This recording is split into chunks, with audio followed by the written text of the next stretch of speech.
गिरिराज जी क्यों कहा गया गोवर्धन जी को? इनकी उत्पत्ति कैसे हुई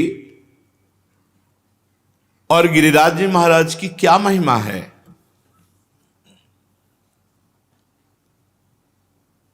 श्री नंद बाबा ने गर्गाचार्य जी को प्रेरित किया महिमा वर्णन करने के लिए। उपनंद आदि बड़े बड़े महापुरुष ये सब बैठ करके गिरिराज महाराज की महिमा सुन रहे हैं। साक्षात परिपूर्णतम भगवान श्री कृष्णचंद्र जो असंख्य ब्रह्मांडों के अधिपति हैं, कर्तुम अकर्तुम अन्यथा कर्तुम सर्व समर्थ हैं। जब पृथ्वी का भार उतारने के लिए स्वयं इस भूतल पर पधारे, तो उन जनार्दन ने अपनी प्राण प्रिय प्राण वल्लभा अपनी उपास्य श्री राधा किशोरी से कहा, प्रिय तुम्हें हमारे साथ भूतल में हमारे लिए चलना होगा नवनिवृत्त निकुंज से। किशोरी जी ने कहा, प्राणनाथ आप चलने की बात कैसे सोच सकते हैं? जहां वृंदावन नहीं, जहां यमुना सखी नहीं, जहां गिरिराज गोवर्धन नहीं, वहां मेरा पदार्पण हो ही नहीं सकता। भूतल पर अगर हमारी सखी यमुना जी नहीं, गिरिराज गोवर्धन नहीं, तो प्राणनाथ जहां वृंदावन नहीं वहां राधा किशोरी नहीं जा सकती। श्री लाडली जी की बात सुनकर हरिजू ने मुस्कुरा दिया और कहा, हमने पहले से व्यवस्था की है।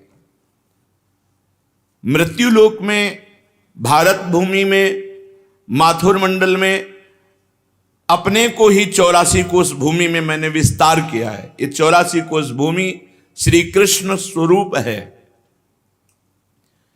उस 84 कोष भूमि में आपके विलास के लिए, आपकी सेवा के लिए जो जो चाहिए वो हमें पहले से पता है। यमुना जी, गोवर्धन और संपूर्ण आपके सुख के लिए वृंदावन की शोभा भूतल पर उतरेगी। नंद बाबा ने पूछा, क्या पहले से गिरिराज जी महाराज ब्रजभूमि में प्रकट हो गए? तो कहा, नहीं, ये शालमली द्वीप के भीतर द्रोणाचल के गर्भ में उत्पन्न हुए थे। जो द्रोणागिरी है उनके पुत्र हैं गोवर्धन जी महाराज, वहां प्रकाशित हुए थे। जब गिरिराज जी महाराज प्रकट हुए थे तो समस्त देवताओं ने पुष्प वर्षा करके गिरिराज जी महाराज का अभिनंदन वंदन किया शालमली द्वीप द्रोणागिरी पर। हिमालय आदि पर्वतों ने, सुमेरु आदि पर्वतों ने आकर के गिरिराज जी का पूजन किया, प्रणाम किया, परिक्रमा की।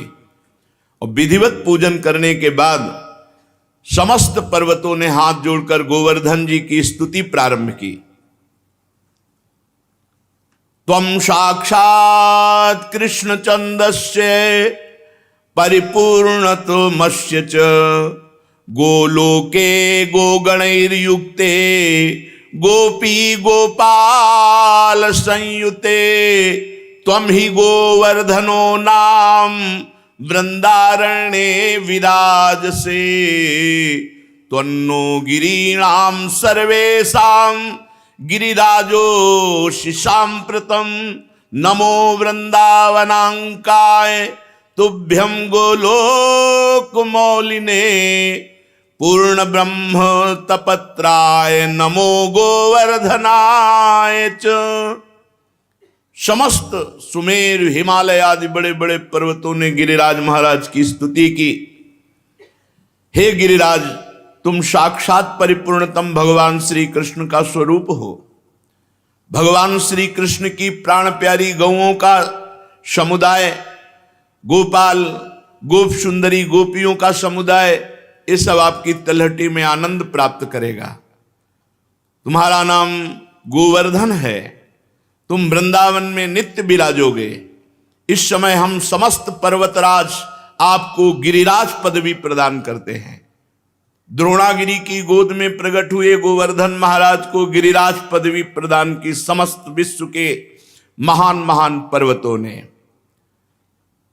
वृंदावन सच्चिदानंदमय है, गोवर्धन भगवान द्रोणागिरी में विराजमान है।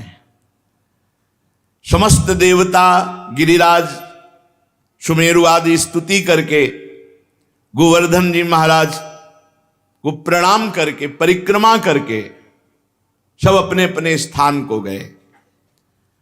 उसी समय महिमा सुन करके कि द्रोणागिरी पे गोवर्धन जी महाराज प्रकट हुए हैं, बड़े ही तप के धनी पुलस्त ऋषि कौतुकवश दर्शन करने के लिए गिरिराज जी द्रोणागिरी पर पहुंचे। देखा द्रोणाचल की गोद में गौर श्याम वर्ण, गिरिराज जी के शिलाओं में आभा प्रकट होती गौर श्याम।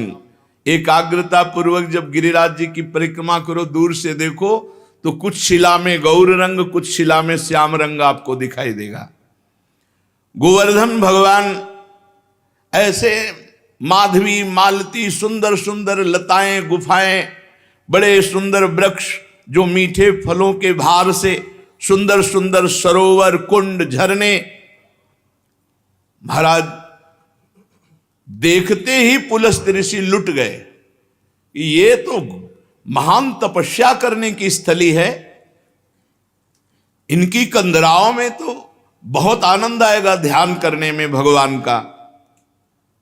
सैकड़ों शिखर गिरिराज जी महाराज के रत्नमय, विविध रंग बिरंगे धातु, विविध शोभा पुष्पों की, नाना प्रकार के पक्षी खग कोलाहल कर रहे, झरने गिर रहे, मृग और बहुत से बंदर, मयूर, केकिका ध्वनि, बड़ा आनंद गिरिराज महाराज। पुलस्त जी के मन में इच्छा हुई कि ये पर्वत हमारे अधिकार में आना चाहिए, गोवर्धन। द्रोणाचल से कहा, द्रोणागिरी मैं तुम्हें आदेश करता हूं अपने पुत्र का मुझे दान करो।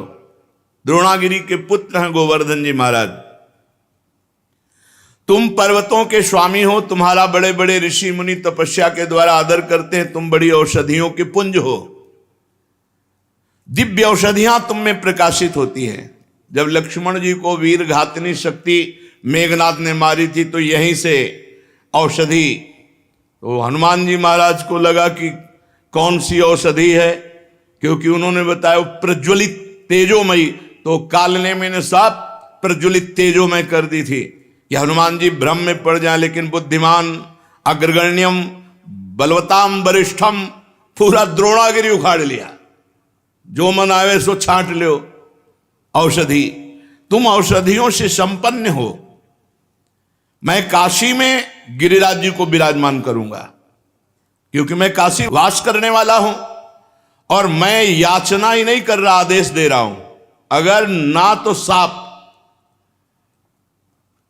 मेरा कोई प्रयोजन नहीं है, मैं तपस्या करूंगा गोवर्धन की शोभा देख करके, ऐसा मेरे मन में आया। भगवान विश्वेश्वर की महानगरी परम पवित्र मोक्ष प्रदायिनी काशी में जाकर गिरिराज गोवर्धन को विराजमान करेंगे। जहां पार्श्व में गंगा नदी बह रही, विश्वेश्वर विश्वनाथ भगवान विराजमान है, वहीं गोवर्धन को विराजमान करेंगे। आज तक ऐसा यश प्राप्त नहीं होगा जैसा गोवर्धन को यश प्राप्त होगा काशी में। मैं गोवर्धन के ऊपर ऐसी तपस्या करूंगा कि त्रिभुवन गोवर्धन की वंदना करेगा, और मेरी यह अभिलाषा तुम्हें पूर्ण करनी होगी। पुलस्त जी की बात सुन करके सदैव प्रकट हुए द्रोणागिरी और रोने लगे। द्रोणागिरी ने कहा, पुत्र स्नेह विह्वल, मेरे आंसुओं को तुम देख रहे हो तो आप अपनी तपस्या की बात सोच रहे हो। जब से गोवर्धन जी आए तब से मैं महान आनंद से हूं, मेरा आनंद क्यों छीनोगे। पुलस्त जी ने कहा, आप शोक मत करो, आपका यश होगा। द्रोणाचल बोले, महामुनि मैं पुत्र स्नेह से व्याकुल हूं, मुझे पुत्र अत्यंत प्रिय है, तथापि मैं आपकी आज्ञा का भी उल्लंघन नहीं कर सकता, क्योंकि जानता हूं आप एक क्षण में शाप देकर मुझे भस्म कर सकते हैं। द्रोणागिरी गिरिराज जी को अपने अंक में भर के कहा, पुत्र कुछ भगवान और रचे हैं, इनकी सोच अलग है लेकिन कुछ भगवान और रचे हैं। भगवान का संकेत मानकर मैं तुम्हें इनको दान करता हूं। भारतवर्ष बड़ा पवित्र देश, धर्ममय देश है, जहां केवल भारतवर्ष में धर्म, अर्थ और काम मोक्ष की आराधना होती है। निष्काम कर्म के द्वारा, ज्ञान योग के द्वारा तत्वबोध या प्रेम केवल भारतवर्ष में। मैं तुम्हें प्रदान करता हूं पुलस्त ऋषि को। गोवर्धन जी ने महान ऋषि पुलस्त जी से कहा, थोड़ा आप हमारा परिचय भी तो जान लें। 8 योजन लंबा, 8 चौको 32 कोश, 2 योजन ऊंचा, 8 कोश ऊंचा, 5 योजन चौड़ा, 20 कोश, 5 चौको 20। ऐसे थे गिरिराज जी जब यहां आए थे। साफ हो गया महाराज का आगे, तो रोज तिल तिल घट रहे हैं। ऐसी दशा में आप देख पाओगे कि मुझे ले जाकर काशी में विराजमान कर दो।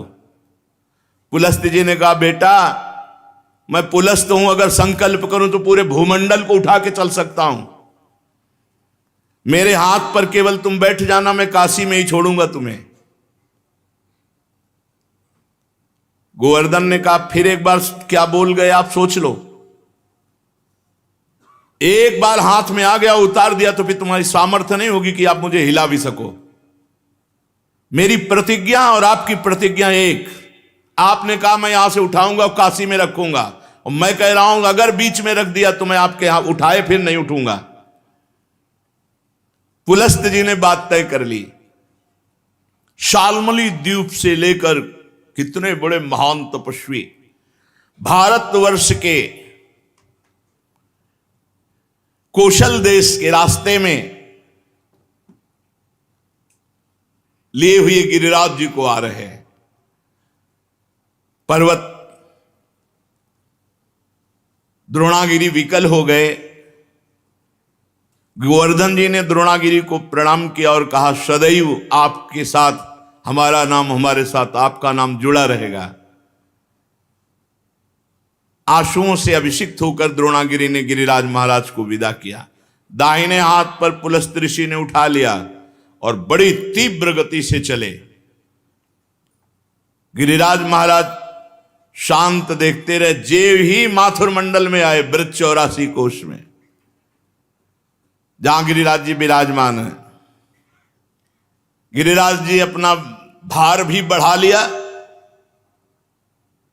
और विचार किया, ये मेरी लीला स्थली है मेरे प्रभु की, मैं यहां से एक कदम बाहर नहीं जाऊंगा। यहां भगवान श्री कृष्ण श्री किशोरी जी के साथ, ब्रजगोपियों के साथ, ग्वाल वालों के साथ यहां दिव्य लीला करेंगे, उसका मुझे आनंद मिलेगा। कैशोर लीला, बाल लीला, सब लीलाओं का आनंद मुझे मिलेगा। इतना ही नहीं, मेरे ऊपर दान लीला, मान लीला, ये सब प्रभु करेंगे। मैं एक कदम यहां से नहीं जाऊंगा ब्रजभूमि से। जहां किशोरी जी के साथ प्रभु अपने चरणों से विहरण करेंगे, वहां छोड़कर मैं अब कहां जाऊं। गिरिराज गोवर्धन इतने भारी पड़ गए कि मुनि का हाथ ऐसा लगा कि टूट जाएगा,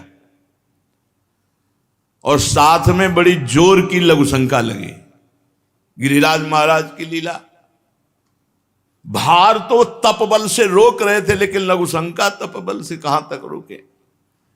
वो बात थी कि अगर रख दिया तो भी तुम्हारी ताकत नहीं कि उठा सको। इतनी लघुशंका लगी कि वो बात भूल गए, और भार से हाथ पीड़ित। तो गिरिराज महाराज जहां विराजमान है यहीं विराजमान किया, लघुशंका किया, आचमन किया, पवित्र हुए, और गोवर्धन से गाओ कर कमल में विराजमान हो। बोले खत्म खेल, हमारी और आपकी प्रतिज्ञा थी कि आप रख दोगे, उठा नहीं पाओगे। तो उनका तुम्हारे आने से मैं अभी उठाकर तुम्हें ले चलता हूं। पुलस्त ऋषि ने अपना सारा तेज तप बल सब लगा दिया, गिरिराज महाराज टस से मस नहीं हुए। मुनि ने कहा दैन्यता पूर्वक, गिरिराज तुम मेरी शक्ति का उपहास मत करो, मुझे अभी क्रोध तुम पर नहीं आ रहा है। मैं बहुत प्यार से तुम्हें द्रोणागिरी से सालमली द्वीप से लाया हूं काशी ले जाने के लिए, तुम मेरी भावना में बाधा मत पहुंचाओ। गिरिश्रेष्ठ चलो, भार अधिक मत बढ़ाओ, मैं जान गया हूं कि तुम रूठ रहे हो, लेकिन शीघ्र तुम्हारा सम्मान काशी में होगा। गोवर्धन जी ने कहा मेरा दोष नहीं है, आपने कोई मुझे यहां स्थापित नहीं किया है कि आप हमको लाके यहां से स्थापित किया। हमारी प्रतिज्ञा थी धरना मत बीच में, क्यों रख दिया बीच में? कोई लघु शंका, इसके हम जिम्मेवार थोड़ी है। अब मैं यहां से एक कदम भी नहीं जाऊंगा, तुम्हारी ताकत नहीं कि यहां से ले जाओ। अब तो पुलस्त मुनि की सारी इंद्रियां क्रोध से व्याकुल हो गईं और ओंठ फड़कने लगे। उन्होंने कहा तुम हमारा सारा उद्यम व्यर्थ कर दिया है द्रोण पुत्र गोवर्धन, मैं तुम्हें शाप देता हूं कि आज के बाद तुम तिल तिल रोज घटोगे। तो गिरिराज महाराज पहले 8 योजन 32 कोस, अब 21 किलोमीटर की परिक्रमा रह गई है। कितने ऊंचे? 2 योजन 8 कोस ऊंचे, 5 योजन चौड़े, बहुत देखो तिल तिल रह गए। भजन कर लो, कलयुग और आगे बढ़ेगा, तब गंगा और गिरिराज अंतर ध्यान हो जाए। जब तक गंगा और गिरिराज हैं कलयुग का तांडव नहीं हो सकता, पर रोज एक एक तिल गिरिराज जी क्षीण हो रहे हैं। शाप दे दिया, तिल तिल भर तुम रोज क्षीण हो गए। गिरे त्वाति धृष्टेनो न कृतो में मनोरथा तस्मात् तु तिल मात्रम ही नित्यम त्वम क्षीणताम ब्रज। ब्रजवास करो, लेकिन एक एक तिल रोज क्षीण हो गए। गर्गाचार्य जी कहते हैं यावत भागीरथी गंगा यावत गोवर्धनो गिरी तावत कलेह प्रभावस्तु भविष्यति न करहिचित। जब तक गिरिराज गोवर्धन विराजमान है, भागीरथी गंगा प्रवाहित है, तब तक कलयुग अपना तांडव नहीं कर सकता। हाँ, उसका प्रभाव रहेगा। तांडव शब्द से मतलब है भ्रष्टाचार ही भ्रष्टाचार। भाव भ्रष्टाचारा सब संसारा धर्म सुने नहीं काना कलिकाल बिहाल की मनुजा नहीं माने को अनुजा तनुजा। ऐसा भ्रष्ट आचरण, न कहीं स्वाहा न स्वधा न राम न कृष्ण न हरि, अब बिल्कुल भ्रष्टाचार। तब भगवान कल की रूप में आकर दुष्टों का संहार करके फिर नवीन शांति की स्थापना करेंगे। उस दिन से गोवर्धन महाराज ब्रज में विराजमान हुए, पर महाराज पुलस्त जी के साप से तिल तिल क्षीण होते गए। जब तक भागीरथी गंगा गोवर्धन पर्वत भूतल पर विद्यमान है, तब तक कलिकाल का प्रभाव कदापि नहीं बढ़ेगा। ये गोवर्धन का शालमली द्वीप द्रोणागिरी से ब्रजधाम आना है। ये पावन श्री गिरिराज महाराज जी का चरित्र है। एक समय की बात है कि गोदावरी तट पर एक ग्राम में एक ब्राह्मण रहता था। तो वो अपना ऋण लेने के लिए, कोई धनी मानी मथुरापुरी में रहते थे, तो यहां आए। वो अपना कार्य पूरा करके जब घर को लौट रहे थे, तो रास्ते में गिरिराज गोवर्धन जी मिले। तो ऐसा सुंदर पत्थर का टुकड़ा ऐसे देख करके उनको लगा कि साथ ले जाना चाहिए। एक बात ध्यान रखें, गिरिराज जी को साप मिल गया है, इस बात के लिए कोई ब्रज से बाहर नहीं जाना चाहते थे। और अगर किसी ने गिरिराज जी को ब्रज से बाहर ले जाने की चेष्टा की, तो साप का अधिकारी होगा, अपने आप उसका पतन शुरू हो जाएगा। ये मत सोचो कि गिरिराज जी की शिला की महिमा सुनी तो ले जाकर ब्रजमंडल के बाहर विराजमान कर लें, ये सिद्धांत नहीं है। कुछ लोग कहते हैं कि अगर आप शिला उठाओ तो उसी के बराबर सोना गिरिराज जी को, सोना सुमेरु पर्वत परिक्रमा करके प्रणाम करके गिरिराज पदवी दे गया। उनको सोना चाहिए, उनको ब्रज चाहिए। ब्रज से बाहर ले जाने का कोई सिद्धांत नहीं कि आप सोना चांदी चाहे जितना बराबर रख दो। ऐसा शर्त कर देते तो पुलस्त्य ऋषि तपस्या से सोने का बना देते गिरिराज जी को। गिरिराज जी की शिला को ब्रजमंडल से बाहर ले जाना घोर अपराध है। ये तुम्हारी भक्ति का बाधन होगा, साधक नहीं होगा। ये मत सोचना कि हम गिरिराज जी की शिला उठाएं, इतनी महिमा सुनी तो बाहर ले जाएं। अपना कार्य पूरा करके वो घर लौटने लगा। तब गोवर्धन की जी के तट पर वो गोल पत्थर बड़ा सुंदर लगा। गिरिराज जी की शिला तो उठा ली। अभी वो ब्रजमंडल में ही था कि एक घोर राक्षस उस पर टूट पड़ा, उस ब्राह्मण पर। उसका मुंह ऐसे नाटा छाती में घुसा हुआ, 3 पैर 6 भुजाएं, बड़ा विकराल ओंठ, ऐसे दांत, मोटी नाक, बदबू आ रही थी। बड़े बड़े दांत बगाड़ कर ब्राह्मण को खाने के लिए। राक्षस बहुत भूखा था। वो दहाड़ता हुआ ब्राह्मण के ऊपर। अब जैसे कोई आक्रमण करे तो अपने पास कुछ होता तो ऐसे करने का। ब्राह्मण के हाथ में गिरिराज शिला थी। सीधे उस राक्षस के ऊपर गिरिराज शिला का प्रहार किया। जे ही गिरिराज शिला स्पर्श हुई, उसका राक्षस शरीर छूटा और श्याम सुंदर रूप अर्थात भगवान के सारूप्य मोक्ष को प्राप्त हुआ। जैसा भगवान श्याम सुंदर का रूप वैसा रूप, विशाल नेत्र, प्रफुल्ल कमल दल के समान बनमाला धारण किए हुए, पीतांबर मुकुट, कानों में कुंडल, एक हाथ में बेंत। ऐसा लग रहा था साक्षात श्याम सुंदर प्रकट हो गए। जब वो दिव्य रूपधारी हो गया और ब्राह्मण देवता के आगे घुटने टेक दिए और कहा, हे ब्राह्मण श्रेष्ठ, तुमने मुझे आज निष्पाप कर दिया।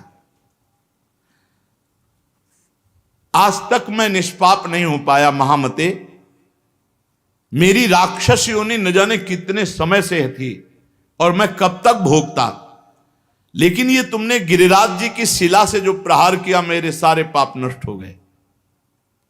तुम्हारे सिवा दूसरा कोई ऐसा नहीं जो मेरा उद्धार कर सकता।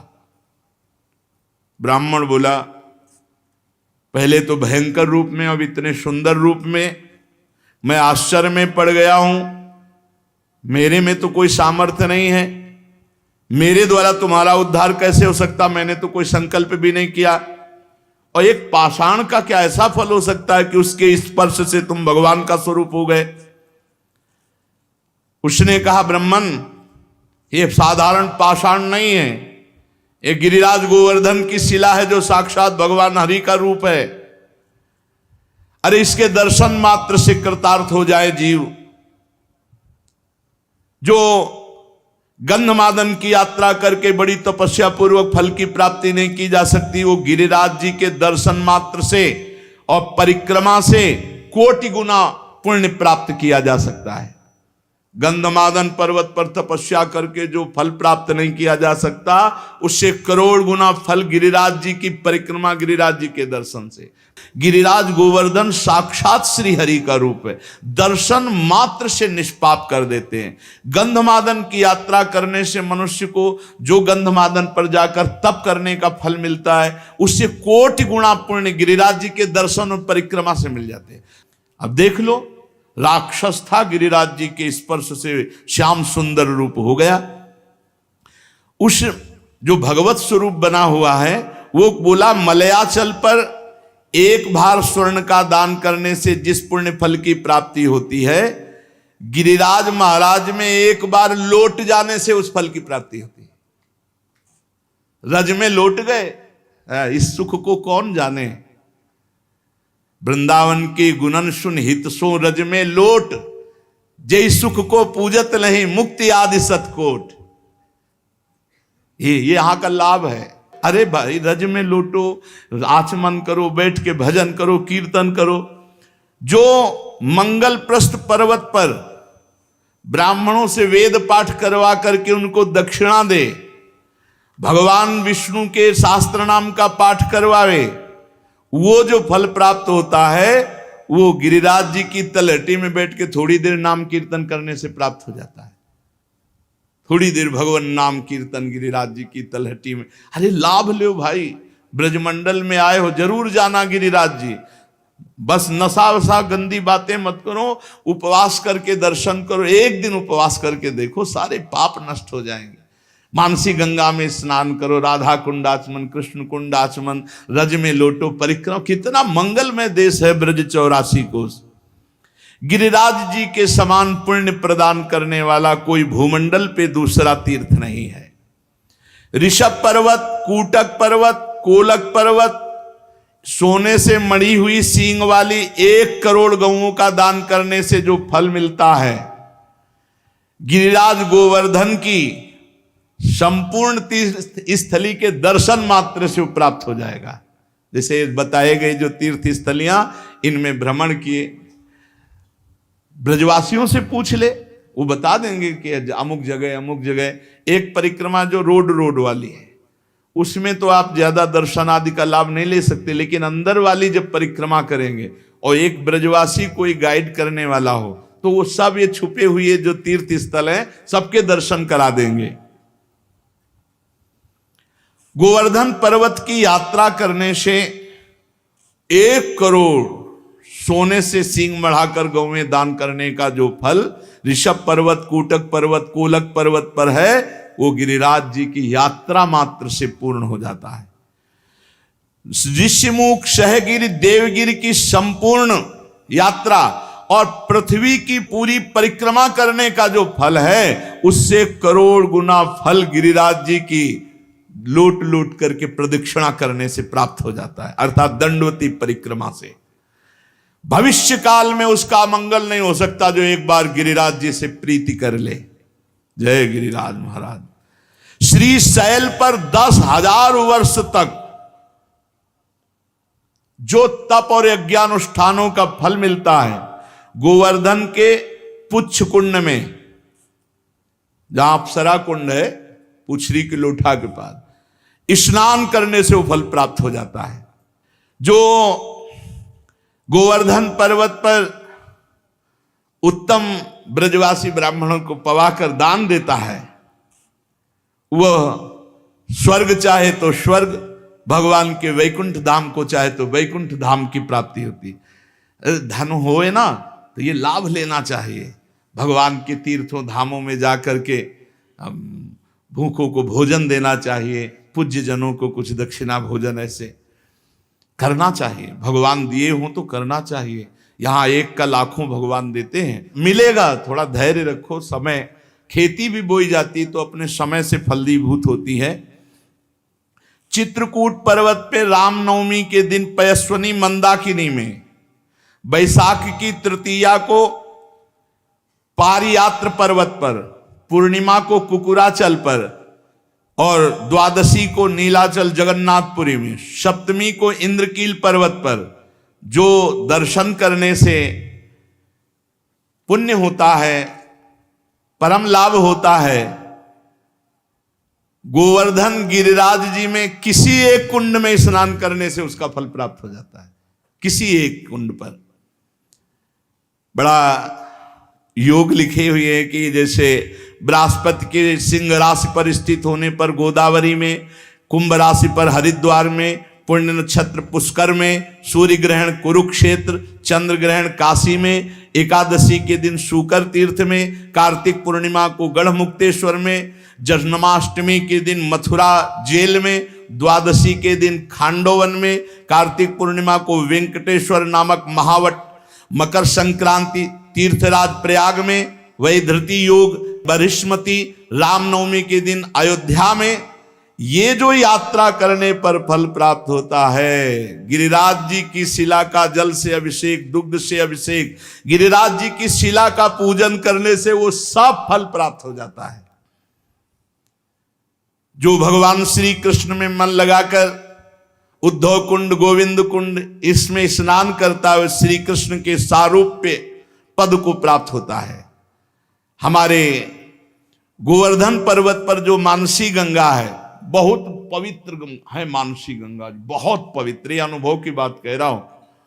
तभी बार बार हम जब गिरिराज जी की बात करेंगे तो मानसी गंगा की बात करेंगे। सैकड़ों राजसूय यज्ञ करने वाला उतना पवित्र नहीं हो सकता जितना मानसी गंगा में स्नान करने से गिरिराज जी का दर्शन स्पर्श ये महान पुण्यात्मा को प्राप्त होता है। यदि आपको विश्वास न हो तो देखो, मैं महापापी हूं, गोवर्धन की शिला स्पर्श मात्र से मैंने भगवान श्री कृष्ण के स्वरूप को प्राप्त कर लिया। उस भगवत स्वरूप की बात सुनकर के ब्राह्मण को बड़ा विस्मय हुआ, गिरिराज जी के प्रभाव को जानकर बार बार पुलकित हुआ। फिर ब्राह्मण ने पूछा, इस समय तुम दिव्य रूप में हो, पहले तो मुझे राक्षस रूप में दिखाई दिए,